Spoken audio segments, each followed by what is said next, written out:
Adicional de periculosidade. NR16 é um dos mitos aí junto com a insalubridade, né? É um dos mitos que tem dentro da área de segurança do trabalho, porque nenhuma das duas normas, tanto a NR15 quanto a NR16, elas são muito abordadas nos cursos de formação.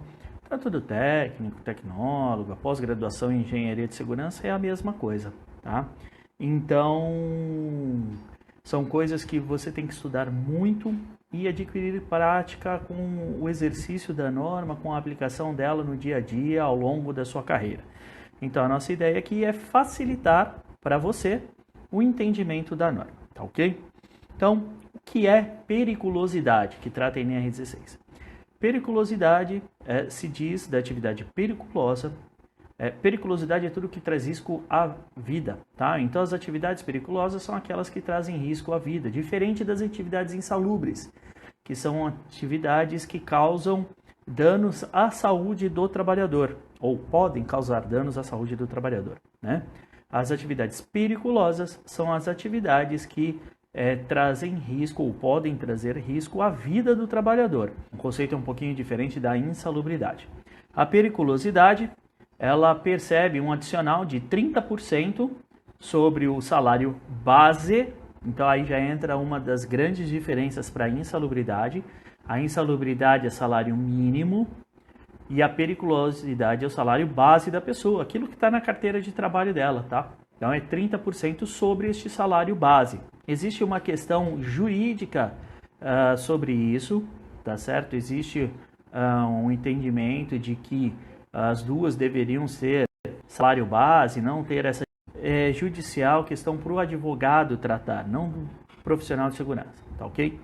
A gente vai o que está lá na norma. Uma outra grande diferença que tem da periculosidade para a insalubridade é com relação ao número de anexos, né? A periculosidade são 14 anexos, um deles foi revogado, então são 13 que estão em vigor. Na periculosidade são 6 anexos, porque a atividade periculosa é somente aquela que é regulamentada. Tem muita confusão em cima disso. O pessoal não entende às vezes que uma atividade, um serviço qualquer, ele pode ser muito perigoso, mas a pessoa que o executa não ter direito ao adicional de periculosidade, porque são coisas distintas. Só se paga o adicional de periculosidade para aquelas atividades que estão contempladas na norma NR16 ou que tem algum dispositivo legal que obrigue o pagamento, através de convenção coletiva de trabalho ou alguma legislação específica de uma categoria, tá ok? Fora isso, a atividade pode ser perigosa, mas o profissional pode ser que não tenha direito a receber o adicional de periculosidade por ela não estar inserida dentro dos anexos. Uma das atividades que comumente isso acontece é o trabalho em altura, né? As pessoas trabalham às vezes em 10 metros de altura, 15 metros de altura e não têm direito à periculosidade, porque não está estabelecido na norma. Salvo atividades específicas de algumas categorias que em convenção coletiva está, por exemplo, pessoal que faz limpeza de vidros, fachadas, utilizando equipamentos de elevação em altura, né? Balancim, plataforma elevatórias, escadas, que aí na convenção coletiva existe uma determinação para pagamento da periculosidade. Mas aí é uma questão específica da categoria. Então vamos lá. Os anexos que envolvem as questões periculosas são o anexo 1, atividades e operações com explosivos. Anexo 2, atividades e operações com inflamáveis. Anexo 3, atividades, eu sempre confundo 3. A 3 é envolvendo segurança pessoal patrimonial. 4, energia elétrica, atividades envolvendo energia elétrica. 5, atividades envolvendo motocicletas. E existe um anexo que ele não tem numeração, é um asterisco, que são atividades e operações envolvendo substâncias radioativas. Então, 1, explosivos. 2, inflamáveis. 3, segurança pessoal e patrimonial. 4, energia elétrica. 5, motocicleta. 6, substâncias radioativas. Ok? Então, uma das grandes diferenças da insalubridade e da periculosidade é com relação à questão de neutralização. A insalubridade você consegue neutralizar a condição insalubre através de medidas de engenharia, equipamentos de proteção coletiva ou os equipamentos de proteção individual. A periculosidade não. A periculosidade, o buraco é mais embaixo, como a gente costuma dizer. Por quê? A periculosidade, ou a condição existe ou não existe. Antigamente tinha uma periculosidade de forma parcial e tal, né? Isso daí já caiu por terra já há alguns anos, então não existe isso. Ou fica caracterizado ou não fica. Não existe forma de neutralizar a exposição a um agente periculoso. Existem formas de você eliminar a condição. Neutralizar, não. Então, periculosidade. Ou ela existe ou ela não existe. Porque assim, o evento ele pode trazer o risco à vida do trabalhador. Então, não existe como você...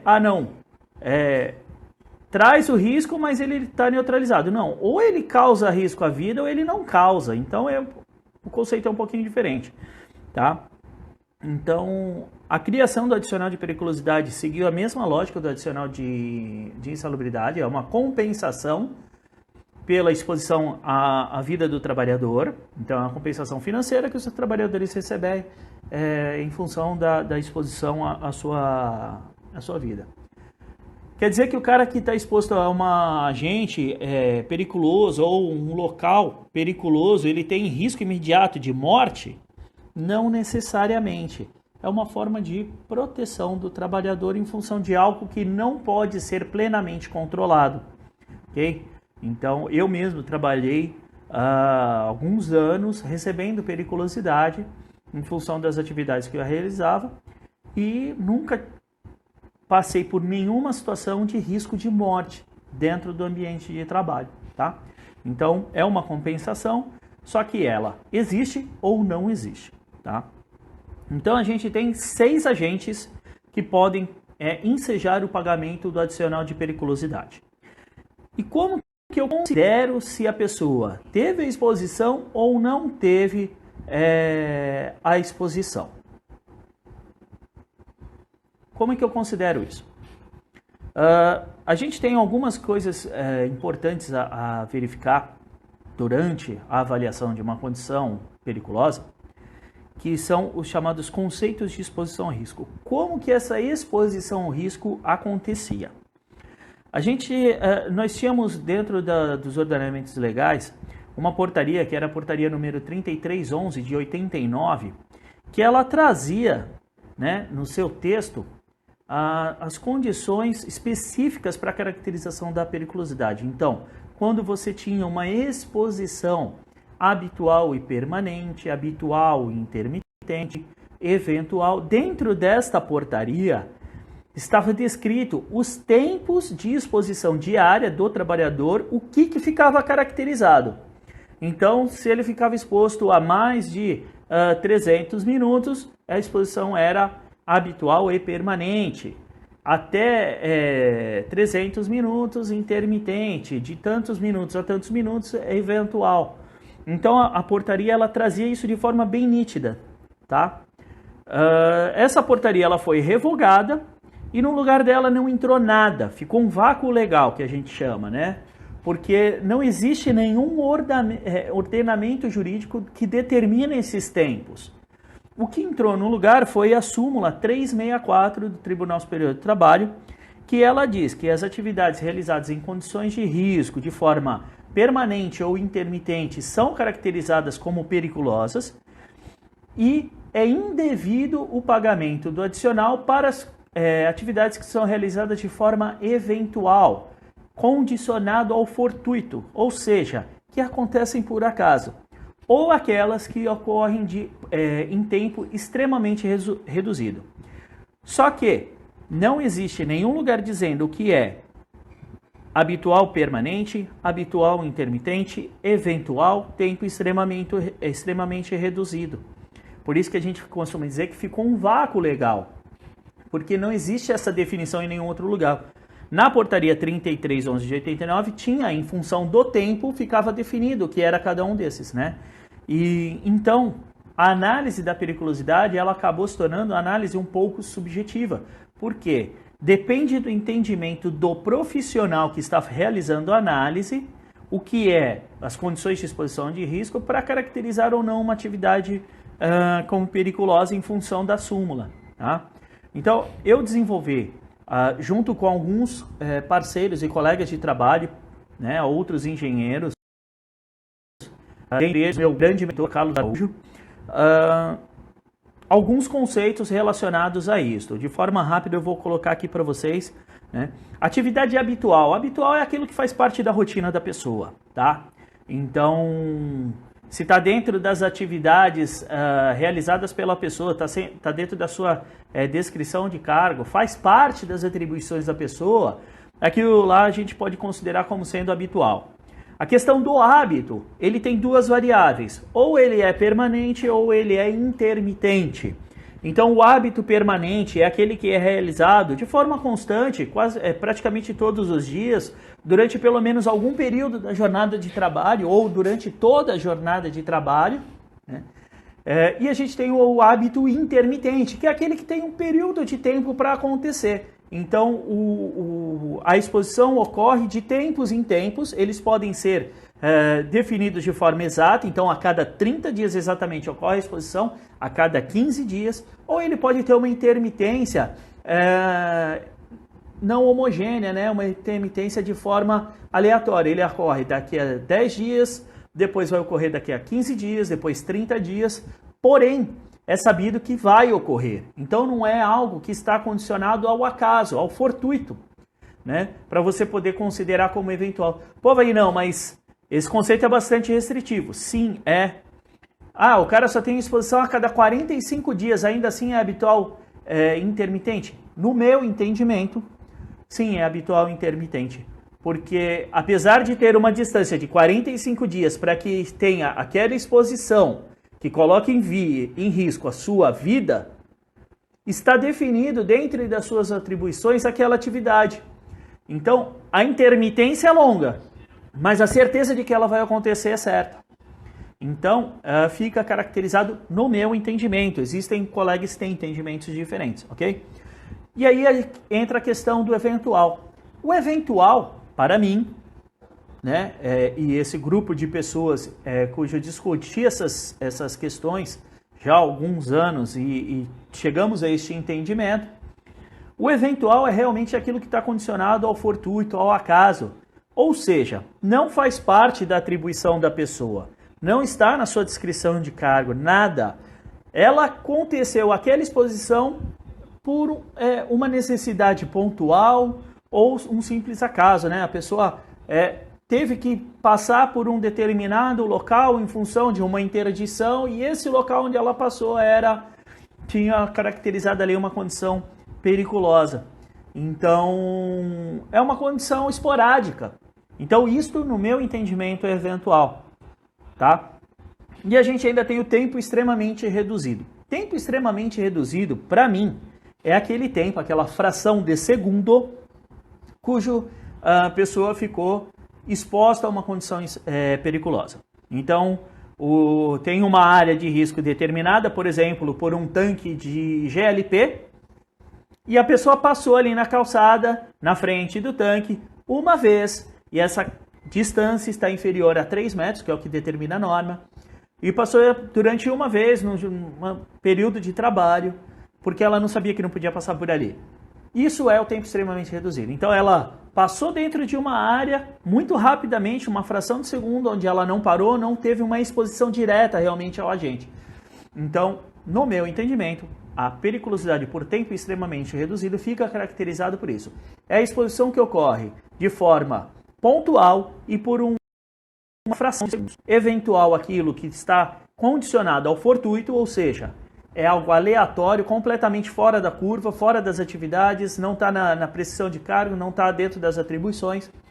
Habitual, intermitente, por mais que a intermitência seja espaçada, não, uma vez por ano, aí não, né? Aí não, mas aí entra o bom senso, tá certo? Mas por mais que a intermitência ela tenha uma distância que seja até considerável, mas faça parte das atribuições da pessoa, está dentro da descrição de cargo delas, a gente sabe que vai acontecer aquela exposição, então é o habitual intermitente, e o habitual permanente é aquilo que é comum dela fazer, ok?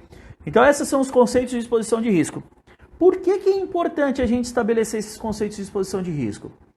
Porque faz toda a diferença para a caracterização da periculosidade em função do que diz a súmula 364. A súmula 364, como eu comentei, ela fala que ficam caracterizadas as condições de risco cuja exposição ocorre de forma permanente e intermitente e é indevido o adicional para a exposição eventual ou por tempo extremamente reduzido. Então, se eu não tenho definido esses conceitos de exposição de risco, como é que eu posso caracterizar ou não uma atividade como periculosa? Não há como, porque eu preciso entender o que é habitual e permanente, habitual e intermitente, eventual e por tempo extremamente reduzido. Um abastecimento de veículo de tempos em tempos, 15, 40, 60 dias, só pega do galão anti-explosivo com combustível e adiciona ao veículo. Consideramos a periculosidade? Ô Laírton, no meu entendimento sim, porque isso é uma atividade de enchimento de vasilhames, tá? Então, ele utilizar e manusear os galões, né, no galão anti-explosivo, conforme o item 4.1 da norma, não tem problema nenhum, tá? Porém, quando ele coloca o combustível no tanque do veículo, ele está fazendo o enchimento de um recipiente. E aí a norma caracteriza a periculosidade em uma área de risco de 7,5 metros. E ele tem uma intermitência definida aí, de 15, 40, 60 dias. A periodicidade não está definida, né? Ela não é homogênea, essa diferença. Mas é habitual, é hábito ele realizar essa atividade. Então, no meu entendimento, sim, fica caracterizado. Um exemplo típico disso é o pessoal que abastece aquelas roçadeiras costais, né, que o pessoal usa para fazer a roçagem de grama e tal. Elas são movidas a gasolina. E aí o pessoal leva lá a gasolina num galãozinho anti-explosão e faz o abastecimento do equipamento ao longo do dia para ir fazendo a sua atividade. Esses equipamentos têm tanques de até 1,5 litro em geral. Pô, mas é 1,5 litro só, a quantidade é muito pequena. Sim, mas a norma ela não quantifica isto. Então ela diz o quê? Enchimento de vasilhame em recinto aberto. A área de risco é de um raio de 7,5 metros do ponto do enchimento. Então, da boca do vasilhame, tem uma área de risco de 7,5 metros, que fica caracterizada a periculosidade dentro dessa área. É o mesmo, eu acredito que entra aí, possa ser considerada a mesma situação que você comentou aqui, Laírton. O enchimento propicia eletricidade estática e, por consequência, pode causar explosão se não tiver todas as periculosidades. Exatamente, isso aí. É importante todos a parte de aterramento, né? E no caso do artigo 193 que fala sobre exposição permanente. Então, Pedro, mas ele não é muito específico, né? Ele também não delimita tempo para caracterizar a questão do permanente. Além disso, você tem a condição do intermitente. Por isso que, por mais que o artigo 193 seja importante, ele acaba não sendo muito utilizado na caracterização ou na descaracterização da periculosidade, né? O que geralmente se utiliza é a súmula 364, tá? Porque a súmula 364 aborda todas as condições. Então, o permanente, o intermitente, o eventual e o tempo extremamente reduzido. De uma forma totalmente abrangente, sem especificidade nenhuma. Mas é o único dispositivo legal que aborda todas as condições, ok? Então vamos lá, como é que funciona a NR16? A NR16 ela tem em cada um dos seus anexos, ela tem duas condições básicas para a caracterização da periculosidade. Uma condição é referente às atividades realizadas, estão geralmente no lado esquerdo do quadro, você olhando para a norma. Deixa eu só tomar uma aguinha aqui. Elas estão do lado esquerdo do quadro, então atividades realizadas. E aí você tem do outro lado quem realiza as atividades que tem direito adicional. E você tem as chamadas áreas de riscos, que são os locais onde são realizadas as atividades e as áreas e que ficam caracterizadas como sendo uma área periculosa. Então, vamos pegar exemplos. Por exemplo, transporte de líquidos inflamáveis em quantidade superior a 200 litros. Isso está lá no quadro 1 do anexo 2, que é a parte de atividades e operações perigosas por inflamáveis, tá certo? Transporte de líquidos inflamáveis acima em quantidades superiores a 200 litros. Quem tem direito? Motoristas e ajudantes. Então, a pessoa que faz a condução do equipamento, a pessoa que auxilia o motorista, os dois têm direito ao pagamento do adicional de periculosidade. Pegando o mesmo exemplo do combustível, eu tenho lá tanque elevado de inflamáveis líquidos. Área de risco, qual é? Toda a área interna da bacia de segurança. Então, qualquer atividade realizada dentro desta área de risco é caracterizada como periculosa. Então, você tem duas coisas distintas. Uma, atividades relacionadas ao agente periculoso. Por exemplo, transporte do agente, né? Transporte de inflamáveis, transporte de explosivos, eletricista que atua com sistema elétrico de potência, que atua em locais onde fazendo manutenção, por exemplo, de equipamentos que têm fontes radioativas, né? E assim vai. E você tem atividades, seja elas quais foram, que são realizadas dentro de locais considerados periculosos. Por exemplo, uma troca de um motor de uma bomba realizado dentro de um dique de contenção de um líquido inflamável. Ah, mas o motor não devia estar lá dentro. É outra questão, né? Mas se existe isso, eu vou caracterizar essa atividade como periculosa. Por quê? Ela foi realizada dentro do dique de contenção, onde está o tanque de inflamável, né? Atividade realizadas dentro de locais de armazenamento de explosivos. Ah, mas o cara só foi lá mexer no portão. Se a área inteira é classificada como periculosa, a atividade dele também é, né? Pessoal que realiza limpeza dentro de subestação. A atividade é considerada periculosa porque ela está dentro de uma área de risco, tá? Então eu tenho atividades ligadas diretamente ao agente, que são consideradas como periculosas, e atividades diversas, que são realizadas em locais onde há caracterização de periculosidade.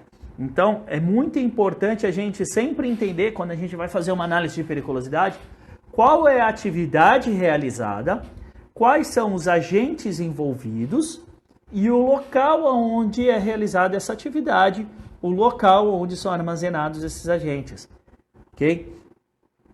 Porque aí você consegue comparar dentro dos quadros existentes na norma aonde essa atividade se enquadra ou se ela realmente se enquadra, ou se um local específico pode ser considerado periculoso ou não, ok? E às vezes dentro das empresas as pessoas realizam alterações sem imaginar o que isso pode significar. Eu fiz uma inspeção uma vez dentro de uma empresa, uma grande empresa, e eles tinham uma sala específica para armazenar aroma. Os aromas, alguns deles são inflamáveis, tá? Então é uma fábrica de alimentos e eles adicionam aroma em algumas composições. E aí eles tinham uma sala bonitinha, fora do ambiente de fabricação, com porta corta-fogo, sistema de combate a incêndio, com alarme de detecção, tudo ok. nunca haviam tido um problema com periculosidade. Só que eles precisavam expandir a fábrica. E aí, a área onde era essa sala era justamente a área contemplada para a expansão. E aí eles resolveram construir essa sala num outro local. Até construir a sala num outro local, eles precisavam demolir a nova e aumentar a produção. A produção vem antes de qualquer coisa, né? O que traz dinheiro. Os inflamáveis, eles resolveram fazer um dique de contenção de cerca de 1 metro de altura dentro de uma das áreas do setor produtivo, num canto isolado, onde não tinha atividade sendo realizada, onde não tinha maquinário, nada disso. Eles fizeram ali um quadradinho, 1 metro de altura de dique e colocaram, né, um sistema com uma cancela para entrar e sair com empilhadeira e colocaram os galões de inflamáveis ali dentro. E aí teve uma reclamação trabalhista e foi considerada periculosidade. E eu fui fazer uma análise nesse local. E eu falei pro gerente da planta, eu falei, olha, você tem um problema grande aqui, porque o armazenamento de inflamáveis em ambiente interno, e eles tinham vários, a quantidade ultrapassava fácil 500 litros, eu falei para ele, o armazenamento de inflamáveis em ambiente interno torna toda a área interna do recinto como área de risco.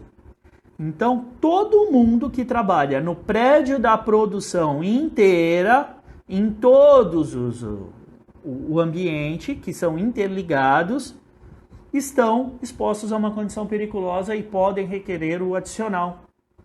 Ele falou, cara, você tá louco? Eu falei, não, cara, é o que diz a norma, né? A gente não tem culpa que a norma fala isso. E ele falou, não, mas como é que eu vou fazer isso agora? Quer dizer que eu corro o risco de ter um processo coletivo que todo mundo entre com uma ação contra mim? Eu falei, sim, tem.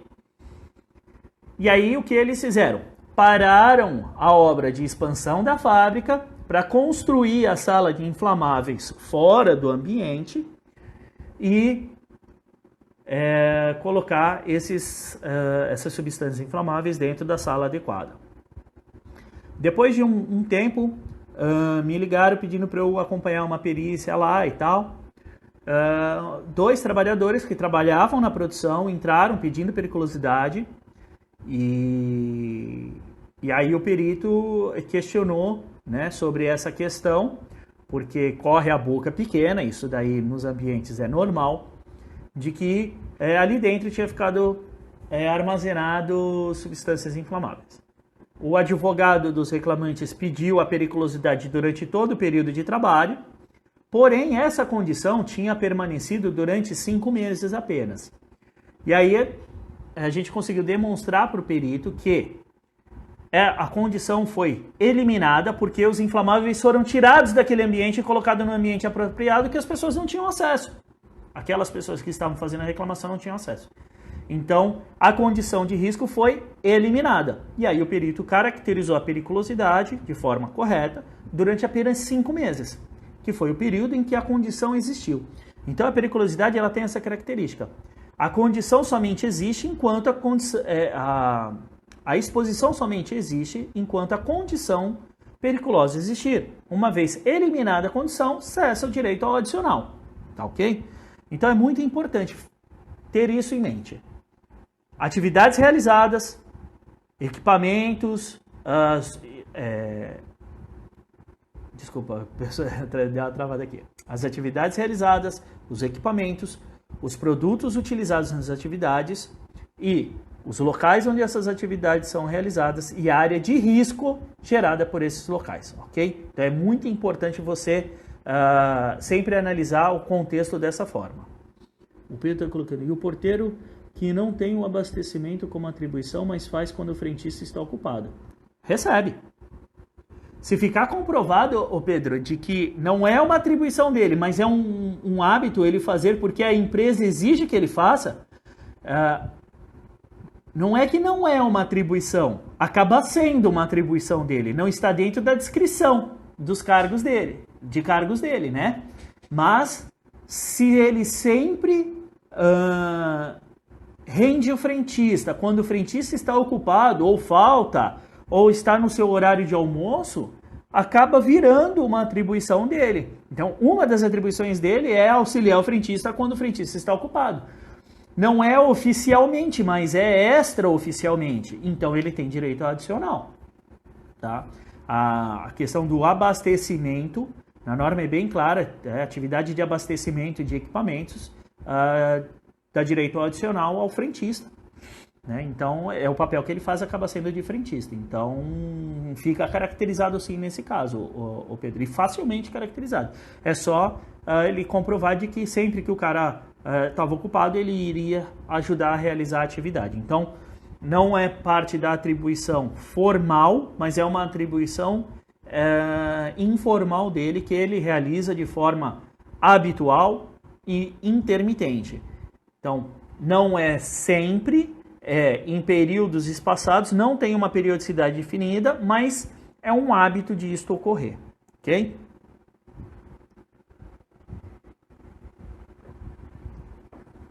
Então, a norma ela tem especificidades sobre as atividades que são consideradas periculosas, os locais e áreas de risco, de acordo com o agente. Então, para explosivos, existem atividades específicas, locais específicos, considerações específicas sobre os locais de armazenamento, por exemplo, de pólvora, a diferença entre os explosivos, tá certo? Então, pólvora negra, pólvora marrom. Então, isso tem uma diferençazinha aí entre o tipo de explosivo e tal. Para líquidos inflamáveis, são considerações completamente diferentes, ok? Lembrando que o que apoia o anexo 2 da NR16 de líquidos inflamáveis é a NR20. Aonde que a NR20 entra? Na caracterização do líquido inflamável. Então, líquido inflamável são aquelas substâncias que têm ponto de fulgor abaixo de 60 graus Celsius. Então, toda substância que tem ponto de fulgor abaixo de 60 graus Celsius é considerada um líquido inflamável. Líquido combustível, acima de 60 graus Celsius, não caracteriza a periculosidade, ok? Então, óleo mineral é um combustível, mas não caracteriza a periculosidade. Óleo diesel, ele é inflamável, então caracteriza a periculosidade, tá? Por raio-x, raio-x é uma parte muito específica da norma, né? Então, teria que analisar qual é a atividade, o local onde ela é realizada e confrontar com o que está descrito na norma. Mas funciona como os outros agentes periculosos. Se estiver a atividade contemplada na norma ou o local considerado como periculoso contemplado na norma, as atividades são realizadas ali dentro é periculosa, ou se a atividade em si já for, ela caracteriza direto, tá? A questão de ser habitual, permanente, intermitente, eventual, ela não muda. Ela vale para todos os agentes periculosos, tá? Então, precisaria ver exatamente qual é a atividade realizada e o local onde ela é realizada, quais os equipamentos utilizados. Se você quiser, na segunda-feira, a gente tem um projeto chamado Mentoria Online. Essa é uma live também, onde eu abro aqui ao vivo para você fazer perguntas para mim. Então, se quiser falar sobre essa questão um pouco mais específica, tirar dúvida, participa da mentoria online com a gente na segunda-feira. Raio-X móvel por dentista. Então, tem que analisar a norma. Eu teria que abrir a norma. Aí, assim, foge um pouquinho do contexto do que a gente vai fazer hoje, mas entra na segunda-feira na mentoria online, que eu abro a norma e a gente analisa aqui ao vivo essa situação, tá? Oi, desculpa, deu uma pausada aqui. Mas, em geral, dentistas têm exposição à periculosidade, tá? Aí precisaria analisar especificamente o caso de como é realizada o uso desse raio-x, tá ok? Vamos lá. Então, a gente tem as atividades e os locais. E como que eu elimino a condição insalubre?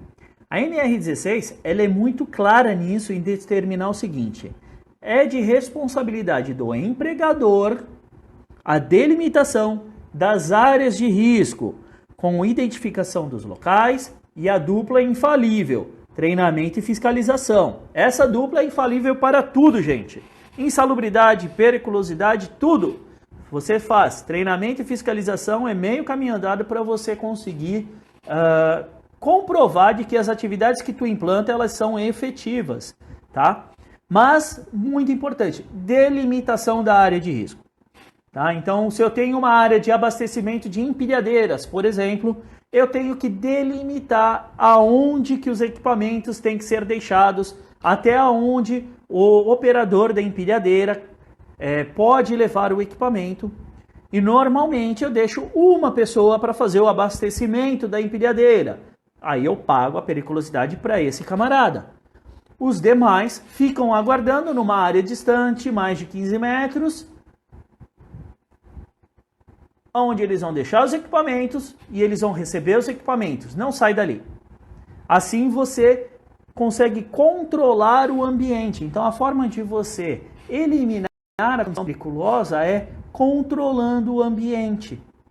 Quem é que faz abastecimento de equipamentos? Tem que ter a pessoa certa, não pode ser, cada hora faz um. Né? Que nem o Pedro comentou. Quando o frentista não está, outra pessoa faz, o ajudante faz. Tá, o ajudante tem que receber periculosidade também. Ou eu coloco 2 frentistas. Então, precisa delimitar isso de forma clara e objetiva. Só dessa forma você consegue delimitar as pessoas que têm direito a receber o adicional de periculosidade. Tá? E aí você identifica os locais, elabora instruções e procedimentos de trabalho, treina os funcionários e faz fiscalização. Desta forma, você segrega quem recebe e quem não recebe. Então, um exemplo que é muito comum, atividade de limpeza de ar-condicionado. Né? Empresas de limpeza, manutenção e conservação de ar-condicionado. Em geral, ar-condicionados grandes, né, de grandes empresas, você tem painéis elétricos. E aí, ou o painel está todo adequado à NR10, com todos os sistemas de proteção definidos lá na NR10, que a NR16 trata o assunto desta forma, no anexo 4, ou caracteriza a periculosidade. Então, o que você faz? Você coloca um eletricista, que naturalmente já recebe periculosidade, para mexer no painel elétrico. Ele que vai abrir, vai desligar disjuntores, vai trocar disjuntores, contatoras, esse tipo de coisa. O cara que é mecânico de refrigeração, ele vai trabalhar com refrigeração. A partir do momento que o mecânico de refrigeração, meio oficial, seja lá o que for, mexe no painel elétrico, se esse painel não tiver como manda o figurino, ele tem direito a receber o adicional de periculosidade.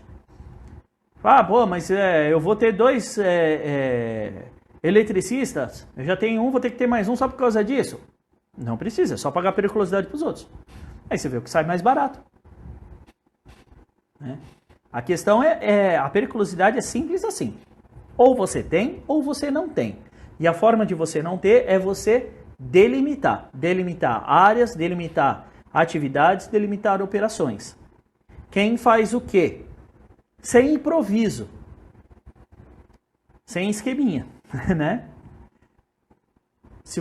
Pode até ocorrer de você ter que improvisar alguma vez. Isso não caracteriza, mas é aquilo. O eventual está condicionado ao fortuito, ao acaso.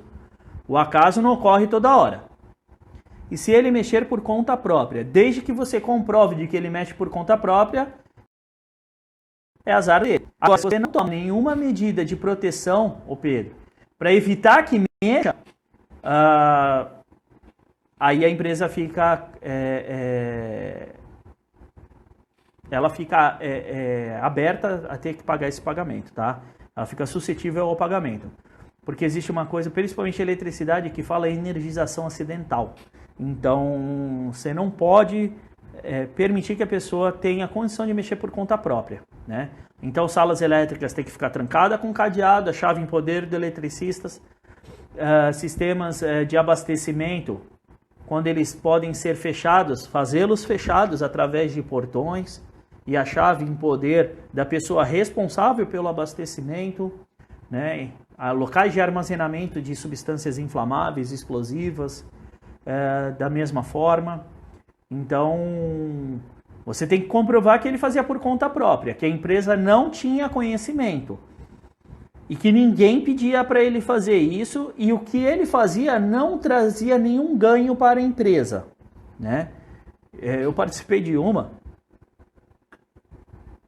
que o mecânico de refrigeração falou, não, eu entrava ali para fazer a limpeza dos filtros da subestação.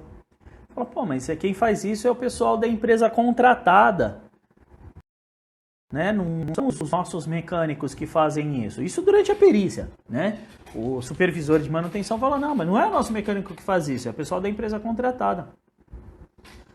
Aí falou, tudo bem. Quando chegamos na vistoria de campo, na etapa de vistoria de campo, que nós chegamos na subestação, o perito pediu para o supervisor de manutenção, falou, você pode chamar o eletricista para abrir aqui a porta?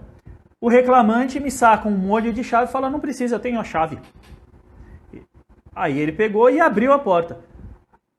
Ele falou, isso é para comprovar de que eu entrava aí constantemente, tanto que eu tinha até a chave. E aí foi incontestável esse argumento. Não teve o que a empresa fazer, a não ser delimitar o tempo que ele fazia isso. Ah, mas ele só entrava lá por 5 minutos, isso não quer dizer nada. Existe uma corrente de ministros do TST que determina que se há condição de risco, por mais que ela seja um tempo, que não seja aquela fração de segundo do tempo extremamente reduzida, mas 5 minutos, 2 minutos, 1 minuto, existiu a condição, caracteriza a periculosidade. E aí falou, eu entrava aí uma vez por semana para limpar os filtros. Aí o supervisor, não, mas não podia, quem te deu a chave? Falou, quem me deu não interessa, mas eu entrava e fazia a limpeza. E aí o que a gente conseguiu foi reduzir o estrago um pouco, porque nós conseguimos delimitar um período que ele fez essa atividade. Ele tinha trabalhado 3 anos, e desses 3 anos ele fez essa atividade durante 1 ano e meio. E aí a gente conseguiu argumentar dessa forma com o perito, e ele realmente reconheceu que não era todo o período de trabalho que ele fez essa atividade, foi só durante 1 ano e meio. E aí a gente conseguiu reduzir o tempo de caracterização, né? O ato de desligar e desligar o disjuntor apenas depende da instalação elétrica, Pedro. Se a instalação elétrica tiver ok, com todos os contatos protegidos, só o ato de ligar e desligar não caracteriza. Porém, se os contatos não estiverem protegidos, não atende a todos os itens da NR10 e aí pode caracterizar, tá? Então, a questão é essa. Ou a exposição existe ou não existe. EPC não descaracteriza a periculosidade. A não ser que elimine a condição periculosa, né? Se eliminar a condição periculosa, ele pode ser dito como um equipamento que acabou com aquela condição, tá? Um exemplo disso, uma corrente com cones para delimitar uma área de risco. Se você coloca isso e impede que as pessoas acessem ali, você está eliminando a condição para aquelas pessoas, né? Para quem realiza atividade dentro da área, não. Então, o EPC é só nesse sentido, tá? Então, a delimitação de áreas é que determina o que pode e o que não pode. Então, eu tenho uma área delimitada, todo mundo que está ali dentro, seja lá qual for a atividade, caracteriza a periculosidade, né? E a atividade específica ligada ao agente, né? Então, a periculosidade gira em torno disso, pessoal. Atividade que gera risco à vida do trabalhador, adicional de 30% no salário base da pessoa. Eu tenho que determinar as condições de exposição ao risco, se ele é habitual permanente, intermitente, eventual ou por tempo extremamente reduzido, é a forma como a atividade é realizada. Se ela faz parte das atribuições da pessoa, mesmo que de forma informal, que não seja uma atribuição formal. Eu preciso entender se a atividade que a pessoa faz está relacionada diretamente a algum dos riscos constantes nos anexos da NR 16, explosivos, substâncias inflamáveis, atividade de segurança pessoal ou patrimonial, atividades com energia elétrica, atividades com motocicletas e radiação ionizante, tá? E as atividades que são realizadas dentro da área de risco gerada por estes agentes. Um resumo da NR16 é esse. Essa foi mais uma live do projeto Perícia Sem Segredo, projeto de transformação do profissional de segurança em assistente técnico, tá bom? Obrigado, uma ótima noite a todos, fiquem com Deus, valeu!